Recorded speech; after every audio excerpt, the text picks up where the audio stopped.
Well, hey everyone, and welcome back to another episode of the Catholic Momcast, a very special Christmas episode. We are so excited to be gathering in festive gear and with festive hearts to give you something to listen to on your AirPods while you're wrapping those last minute presents, cooking that last minute dinner, doing all the things. We're so blessed to be together, and we're just delighted to celebrate the season with you. I'm Lisa Hendey. I'm the founder of CatholicMom.com, and joining me is the whole Catholic Mom posse, Allison Gingras. Hey, Allison, our digital specialist, and all things social media for us and for Holy Cross Family Ministries. How's it going, Allison?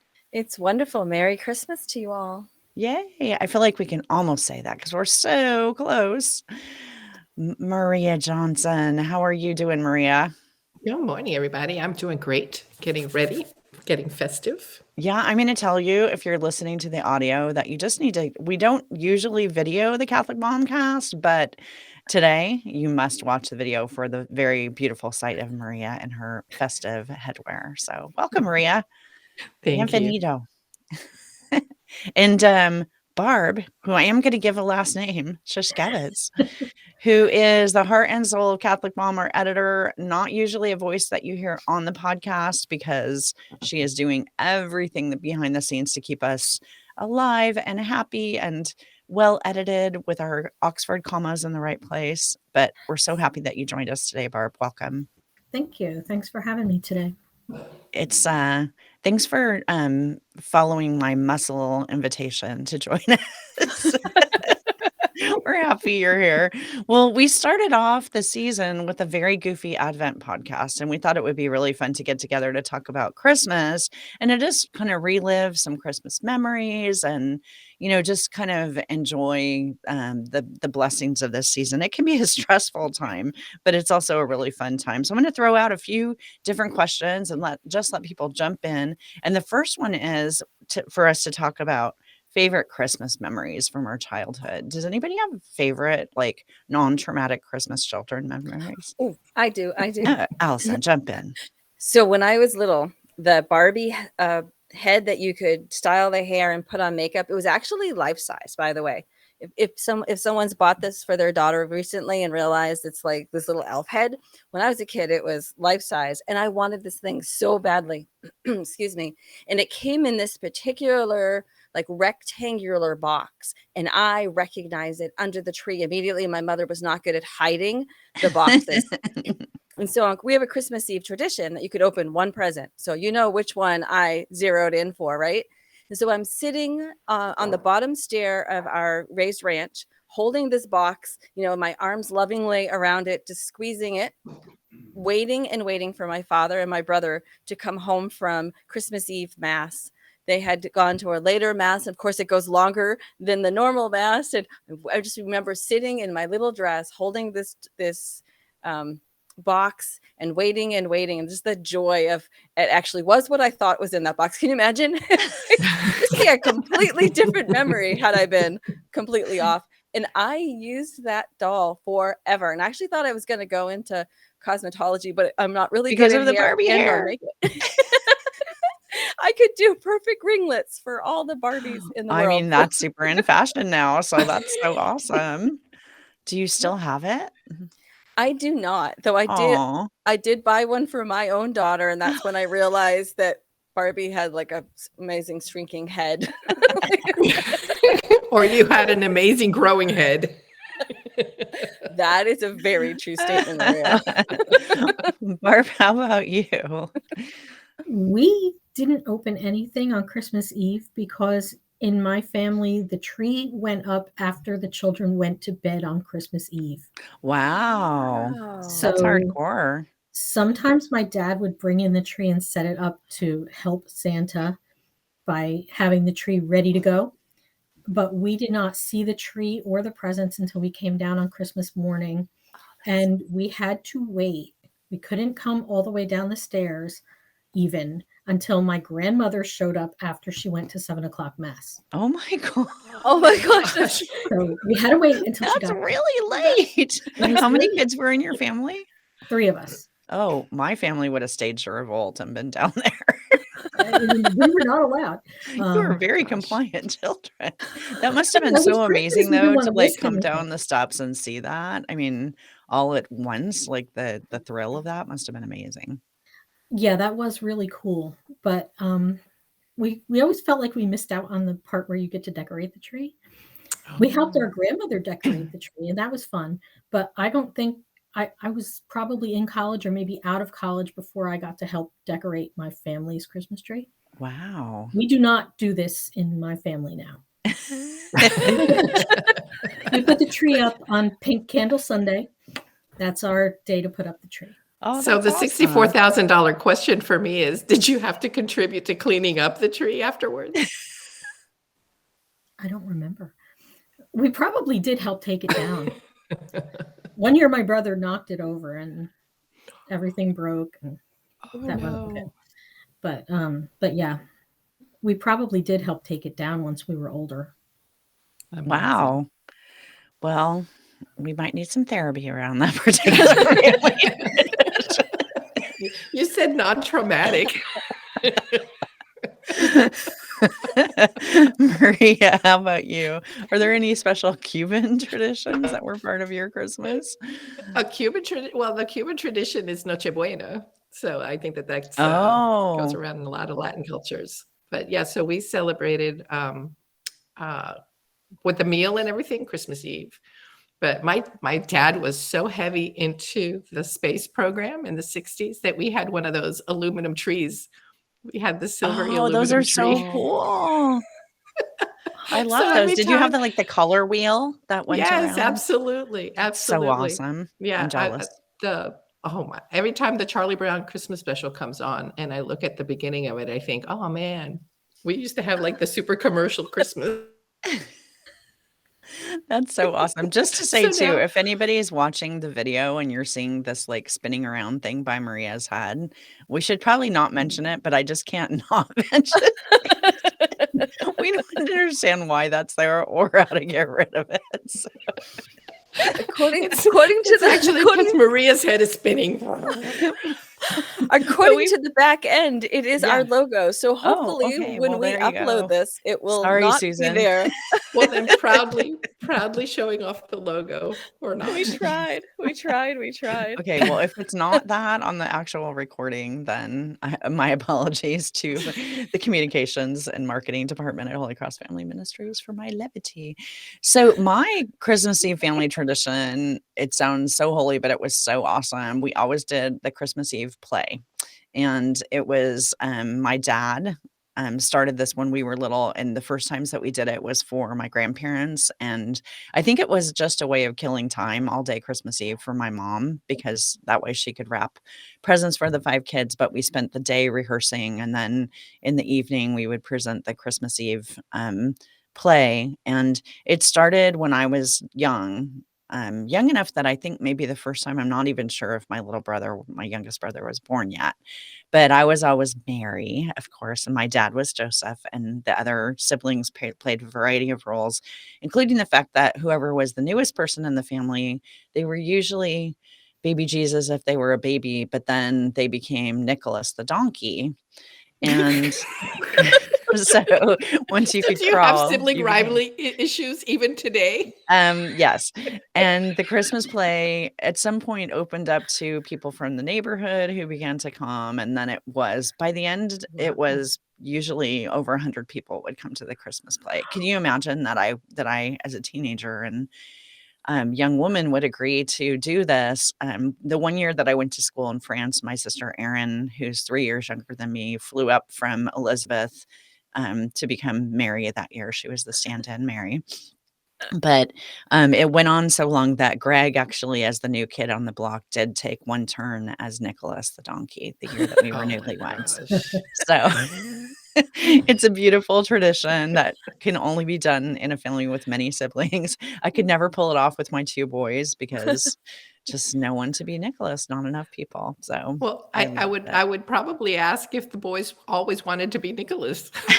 It ended. Sadly, the family Christmas play ended before they were born. But and now my Christmas tradition is that I don't have any traditions because we never have 2 years that are the same. Life as being married to an ER doctor is a little varied every year, but I love that. Um, how about something I've been thinking about this question a lot because during the season of Advent, I have been asking people who have been praying with me on the live stream, or listening after the fact, what's something that you're grateful for today? And so, thank you, Maria. And so, I'm wondering what's something that you're grateful for this Christmas? Silence. Silence. Maria, you can go first. Always grateful for family. Always grateful for our loved ones near and far. And I think that this year has been a little tough for some of us. And there's just, it's just spread the love. We're not gonna. I don't know if it's time to talk about it, but we're not gonna have our actual family on Christmas Day this year. We've had in and out and holiday visits, but so it's going to be kind of a quiet one for me and John.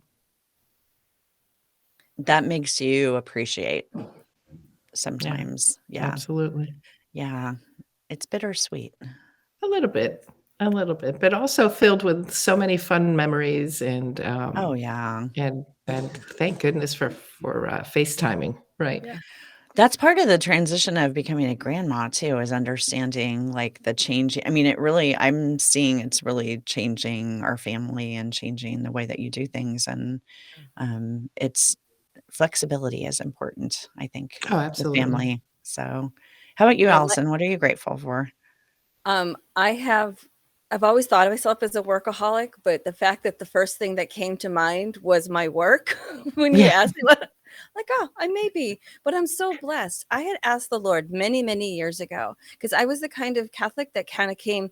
I'd have a retreat and I'd be on fire, and then a week later I'd be back to my own life, and I would forget all about God.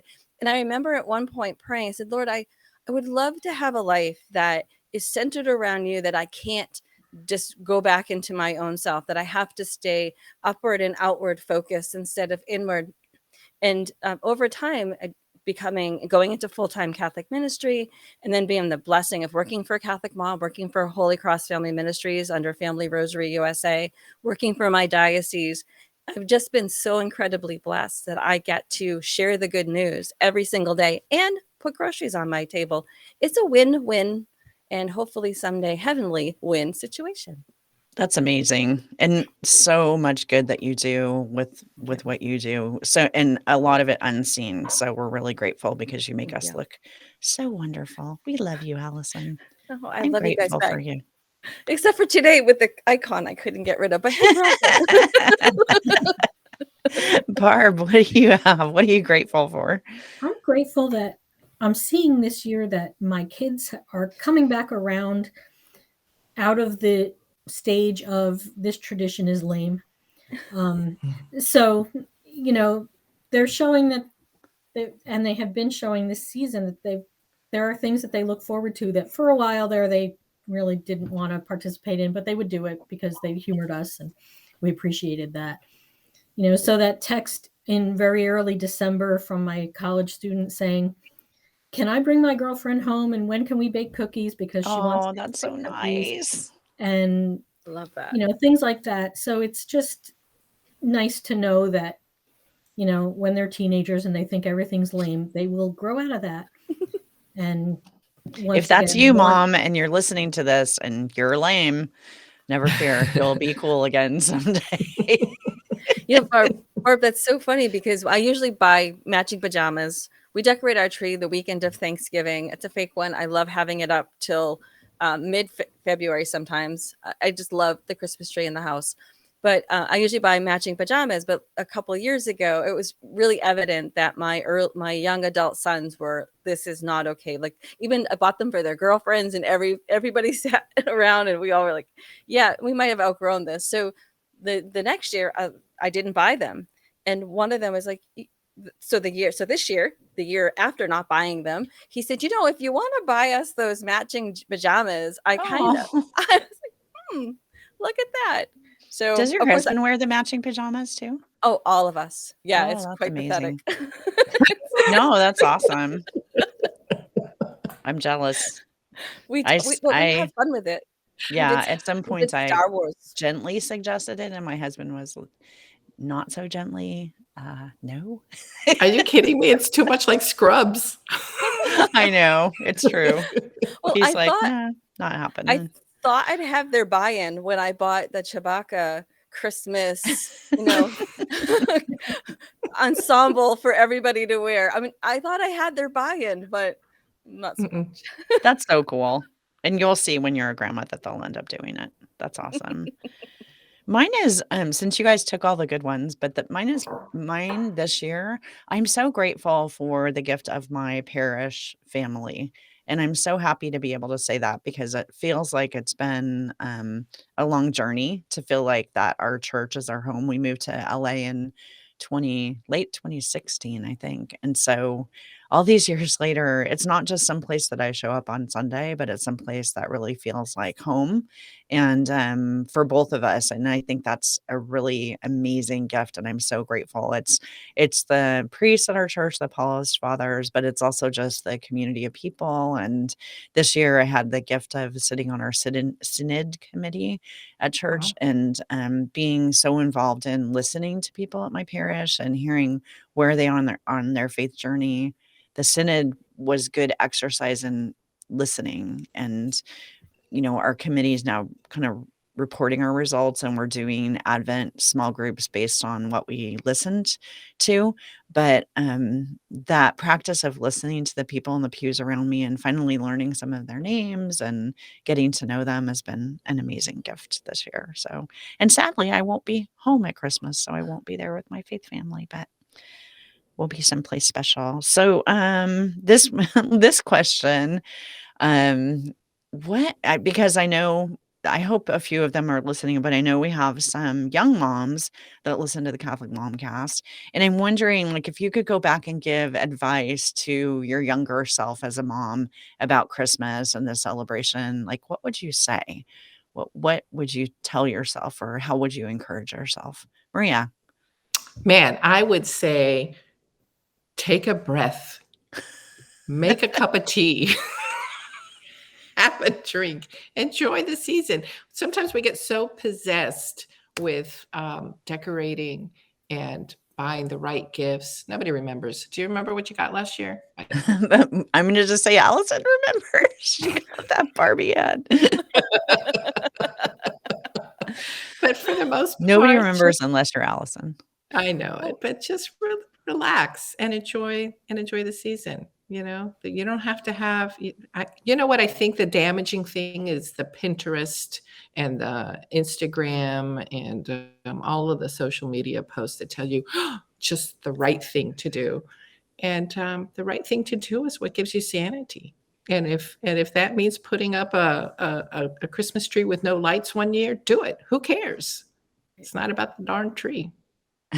That's awesome. And I like it. Relax. And Chillax. I think that what you just said about me remembering that gift kind of falls into my advice was that you don't have to buy a million gifts. Like for my children, Santa brought one, and it was usually unwrapped. And it was their big special gift. That was the one that they would remember. And it actually came from my husband and I. We started dating when we were 16 and 18. We got married at 21 and 23. We both came from very opulent Christmases. And when we were newly married and had no money, and we realized that all of the joy we had for our holidays, all the memories were around our gifts, and that just the tearing into present after present, that as adults, there was this huge letdown, because what did we have to look forward to? Like, we didn't yet embrace our faith, so we forgot that it was about Jesus and his birth, and the fact that this opened the beginning of opening up heaven to us. Like, we missed all of that. We just wanted the piles and piles of gifts. So this was a gift we wanted to give our children, was to grow up and not have that expectation or that letdown. So Santa would bring just one special gift. It didn't even have to be, like, when I say big, I mean that one that they were really, really looking forward to. And it would be unwrapped. Sometimes it was wrapped. Sometimes we do scavenger hunts. We do it differently every year, but it was still only one gift, and we would say, well, Jesus only got 3 and you're not as great as Jesus. You get 1. No, I'm just kidding. That's a Well, great way. if I could work off of that, Allison, on the when my kids were little and we lived next door to my parents, and all of the whole family, the aunts and uncles, everybody was in the neighborhood. The Christmas gift opening was so hysterical, Yeah. right? That they weren't even appreciating what they got because they were moving on to the next one. And so the next year we implemented 3 gifts: one that you wanted, one that you needed, so clothes or shoes or something, and one just because. And Oh, wow. to this day, my kids are like, yeah, that's what we're doing. And now that I have grandchildren and the hysteria happened for them one year, They we went back. got we got the warning, hey, knock it off.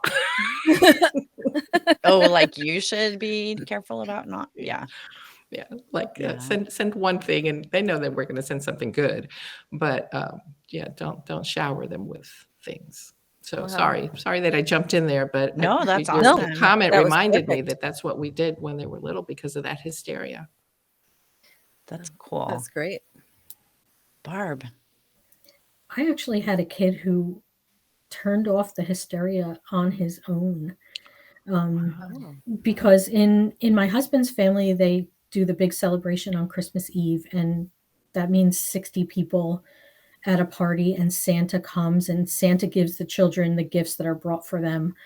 And it was a big event and a lot of crowds, and my oldest was about 3, I think, and he received at least one, maybe more, Tonka truck from grandpa for Christmas that year. And he was in little child heaven. And on Christmas morning, he did not want to open anything because all he wanted to do was play with his Tonka truck. Oh, And, we had gotten him presents and he wasn't interested at all. And he would take the wrapping paper that we took off of our own gifts and roll into little balls and load up his dump truck with it. And he was a happy camper. He opened presents like 1 or 2 a day for maybe a week. Oh my gosh. And like you couldn't force him to open anything, and we decided pretty quickly that it wasn't worth it, that we would just let him enjoy playing with what he got, because clearly he was loving what he had and appreciating it. So we just let that ride, and he had Christmas for a long time. that's awesome. Barb, I have to ask you if you have any special extra bonus cooking advice for Christmas. Cook all the things. I like you because I like to eat all the things. In this family, Christmas is definitely food centric, and my kids are already talking about the Christmas dinner that we always have, and my husband is already talking about we need to make pierogi on Christmas Eve. So it's basically all about the food. That's awesome. Your family is so lucky that you're their mom and not me. That would be I was bad. just thinking that same thing. Like, Yeah, pierogies many for me are reasons. frozen, and we just throw them in a pan with butter. Like, yeah, I'm sure yours are not frozen pierogies. Well, we'll freeze some of them because there will be at least 100 made. So mine come into the house frozen, just to be fair.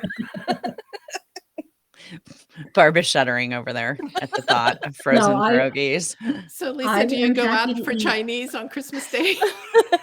I'd love to.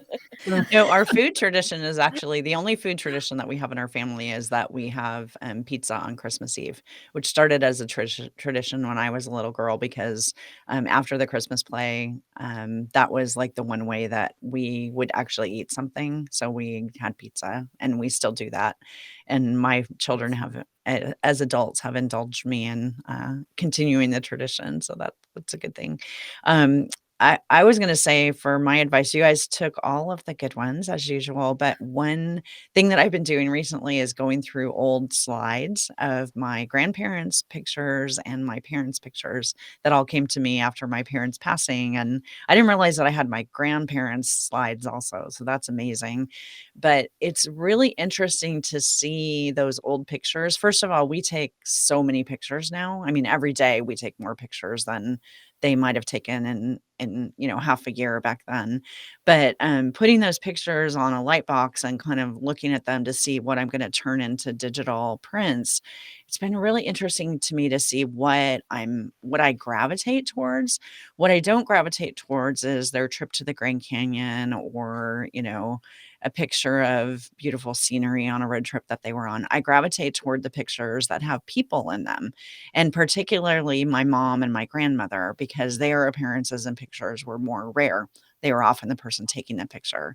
I particularly love the pictures that are messy, that show the chaos of our family life, that show the decor of the time I was born in '63, so there was a lot of '70s decor in a lot of these pictures, and it's crazy. There's weird wall color, but I'm transported back to that place and time by looking at those pictures. And so I think my advice to the moms out there is don't just take pictures of your kids this Christmas season or the perfect Mm, picture of your tree. Get in the pictures yourself, because people who will look at that in the future want to see you and they know you. And it doesn't matter if your hair isn't perfect or your outfit has spit up on it or whatever, be in the picture as a gift to your family. So, Oh, that's so beautiful. yeah. I was recently visiting actually my grandkids to do a little babysitting while mom and dad went away for the weekend. And I had an opportunity to spend a little time with my daughter too on the front end and the back end of the trip. And we were walking around town, and she stopped 3 times when she saw a mom setting up her kids for pictures. And she says, Oh, "Hey, do you want me to take the picture?" And she said, "For proof of mom." that's And beautiful. oh, I Yes. love that. isn't that great? And I have really just kept my eye out for those situations. So, Lisa, that's so beautiful to be in the pictures. I don't think I'm in a lot of pictures myself.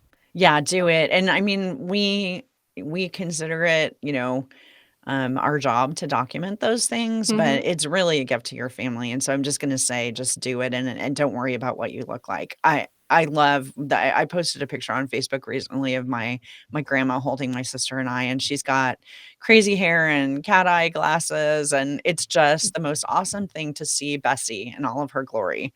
So Love my kids are gonna get some pictures of Lisa in all her glory. That's That awesome. is it. So, let's wrap it up with a thought about kind of bringing it back to our faith and any faith traditions or what we're going to be doing this year in terms of marking the season. I'll go first on this one. I'm really blessed that I'm actually going to be in Allison's neighborhood for Christmas in the Archdiocese of Boston, because my son Adam and daughter-in-law Franny are there, and we're having Christmas in Boston for the very first time. So, Allison, could you please turn the temperature up for me in I'll mid-December and get I'll do my best. Sometimes we get lucky. Sometimes we get lucky. Yeah, but I'm really excited, and one of the things for me, and I mentioned it earlier, that we don't really have a lot of faith, we don't have particular traditions around Christmas, because when you're married to somebody who's an essential worker, and that's you, mom out there who's married to a grocery store worker or a firefighter or, anybody who finds themselves working, around Christmas, you have to be flexible with traditions. And so we will be at mass someplace, but and I'm really blessed this year that it'll actually be on Christmas Eve and in the Archdiocese of Boston. But our tradition has always been that wherever we are, we find a place and we make that a priority, and that's a great gift. So let's see, Barb, what about you? Well, since I'm a musician at church, we Yeah. basically plan Christmas Day around what time I'm playing at mass. Do you know what it is So this year? we'll be at 11 this year. Oh, So on Christmas morning, usually we get the later one on Christmas Day. I think last year or the year before we had Christmas Eve, and that was something that never happens. So usually it's Christmas morning, and usually it's the later one. And our other tradition on Christmas is we have the nativity scene set up all during Advent, except there's nothing in it. And we put the people, especially baby Jesus, in there on Christmas Eve. Oh, that's so special. Nobody is there. Not even no I have people in. I put the animals in there pretty early Oh, because nice. I figure they're ready. But Oh, yeah, none it of the was their place people to begin with. none of the people come in until Christmas Eve, and then the three kings are waiting until Epiphany. I love that. That's beautiful. Allison. Usually wake up the day after Christmas, not with a hangover, though I do like my wine, but I usually wake up with the kind of a hangover of I realize I left Jesus out of Christmas again. I always exit Advent with all these great expectations of like, I've spent all this time with you, Lord, and I love you. And then I get around my family who does not practice the faith. I feel uncomfortable, and they're in my home, but I still feel uncomfortable bringing Jesus into the tradition. And so I will often skip things or just kind of mute them, and because I don't want to make anybody else uncomfortable. But I realized last year, as I was having that day after Christmas moment with Jesus, that I don't want to make him uncomfortable more or than anyone else. Like, he's the one I want to please, I guess is what I'm trying to say, more than anyone else. So I've been trying to think and pray about ways to just subtly bring Jesus into that Christmas Eve celebration. Whether we always do grace, and my husband's a deacon, so they allow that. Like, they allow him to do grace, but maybe just something as simple as having Faithy bring our baby Jesus and put him in the manger with everybody there to see. Just this moment of very simple. And we also have a ornament that plays happy birthday to Jesus, so perhaps I may just have to hit that button just once. just a very subtle, not in your face. I don't want to make anybody uncomfortable, but I am uncomfortable, and I don't want to end another Christmas saying, I'm sorry, Jesus, thank you for the party, but I forgot to invite you. That's very thought-provoking. That brings up a lot for me. Thank you, Allison. Maria. Well, we've always enjoyed going to midnight mass, and even when the kids were little. And over the years, it's just been strange that they have moved midnight mass back earlier and earlier and earlier. So I think that this year we're going to mass at 5. It's midnight mass somewhere. at 5. I guess it is The happy hour somewhere. midnight mass. Right. That's But we awesome. do. But but we got into the habit of I don't know, I guess we still do the vigil, not because we feel the need to sleep in on Christmas Day or anything like that. It was just, I guess the anticipation was too much for us. We needed to just get to it. So midnight mass at 5 this year, I think. I mean, Maybe 6. knowing you two and the fact that you're next door neighbors to Jesus, that means that you might be there extra too. That's awesome. Yeah, and as a matter of fact, yes, I might go Christmas Day just to listen to other voices singing. That's awesome. We're wrapping up. We're already long on this podcast, but we hope that it's been a gift to you as much as you've been a gift to us. And I just have to say to all three of you that I'm just so grateful for the year that we've had. It's been exciting and challenging, and an exercise in growth and patience and understanding and just joy. And so I'm so grateful to each of you in different ways for everything that you bring to our Catholic Mom family. And on behalf of everybody who listens to this, just thank you for the unseen things that you do that make it such a special place for me and for all of us. So thank you. And to our listeners, I want to say a special thank you to you for being the reason that we get behind our microphones and do this. We love you so much. And we hope that by sharing the realness of our families, that you feel encouraged and accompanied along your family walk that you're not ever walking this alone, that we're alongside you. And we just want to say a huge thank you as we round out the year. We'll be taking next week off, and we'll be back in the new year with goodness knows what kind of train wreck of a excitement about what's going to happen, unknown things in 2023. But we just invite you to be part of our community at Catholic Mom over the next few weeks. Things are going to quiet down a little bit on the editorial front, but there's so much there for you to see and discover, and we're just grateful. So thank you, and have an amazing Christmas, and God bless you.